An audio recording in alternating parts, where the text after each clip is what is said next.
Kita beralih ke informasi tapal kuda pemirsa.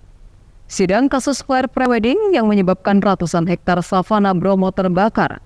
Terdakwa yang juga pemilik event organizer dituntut 3 tahun penjara, denda 3 miliar, subsidiar 6 bulan kurungan penjara. Pengacara terdakwa menilai tuntutan tersebut dinilai terlalu berat. Kasus terbakarnya kawasan Bromo akibat menyalakan flare saat prewedding memasuki babak baru. Pemilik event organizer Andri Wibowo Eka Wardana, 41 tahun, warga Lumajang, harus duduk di kursi pesakitan Pengadilan Negeri Kraksan, Kabupaten Probolinggo. Dengan didampingi 2 penasihat hukumnya, terdakwa menjalani sidang dengan agenda mendengarkan tuntutan jaksa penuntut umum dan Kejaksaan Negeri Kabupaten Probolinggo. Terdakwa dituntut pasal 78 ayat 5, Jungto pasal 50 ayat 2, huruf B, Undang-Undang Nomor 41 Tahun 1999 tentang kehutanan, sebagaimana telah dirubah dengan Undang-Undang Nomor 6 Tahun 2023 tentang PP Pengganti Undang-Undang Nomor 2 Tahun 2022 tentang Cipta Kerja menjadi undang-undang. Dengan tuntutan 3 tahun penjara dan denda 3 miliar subsidiar 6 bulan kurungan penjara. Imade Dedi Permana Putra, Kasih Intel Kejari Kabupaten Probolinggo mengatakan, tuntutan terdakwa berdasarkan pada fakta-fakta persidangan, di mana ada beberapa hal yang dapat memberatkan terdakwa, sehingga membuat pihak JPU menuntut terdakwa dengan 2 pasal.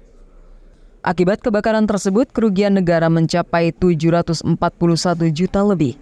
Selain itu, kebakaran lahan dan hutan menyebabkan kerugian ekosistem dan vegetasi endemik di lokasi wisata. Lebih jauh menyebabkan kerugian pada pelaku usaha di wisata kawasan Bromo. Untuk dituntut 3 tahun tersebut, tim jaksa penuntut umum melihat hal-hal yang memberatkan. Apa saja hal-hal yang memberatkan oleh yang dilakukan oleh terdakwa, yaitu 1, bisa perbuatan terdakwa mengakibatkan kerugian negara sebesar kurang lebih 741 miliar 866 juta. Kemudian yang kedua, yaitu perbuatan terdakwa mengakibatkan kerusakan ekosistem dan vegetasi endemik di Taman Nasional Bromo Tengger Semeru.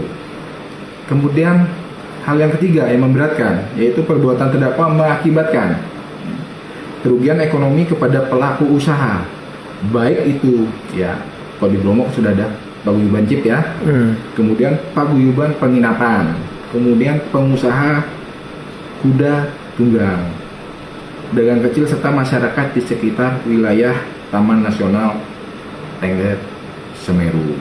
Dan kemudian hal-hal yang meringankan yang patut juga harus disampaikan, yaitu terdakwa merasa bersalah dan telah meminta maaf secara adat.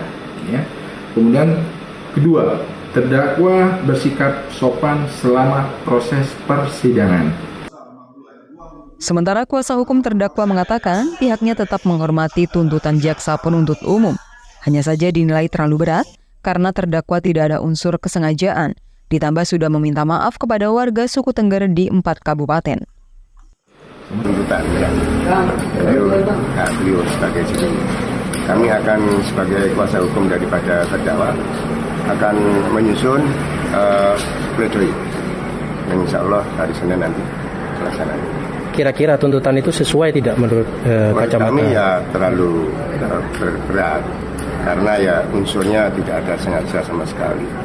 Dan niat kedatangan di Bromo bukan untuk membakar, niatnya untuk prewedding, membantu rekannya yang nggak punya. Itu hanya apa saja menurut kami begitu. Sehingga tuntutan 3 tahun itu menurut kami terlalu berat. Oke. Kami akan berjuang untuk pledoi nanti. Diberitakan sebelumnya, kawasan Bromo terbakar pada hari Rabu, tanggal 6 September 2023 lalu, akibat menyalakan flare saat sesi foto prewedding di sekitar Bukit Teletabis. Akibat kebakaran tersebut, ratusan hektar lahan ludes terbakar. Dari Probolinggo, Farid Falevi melaporkan.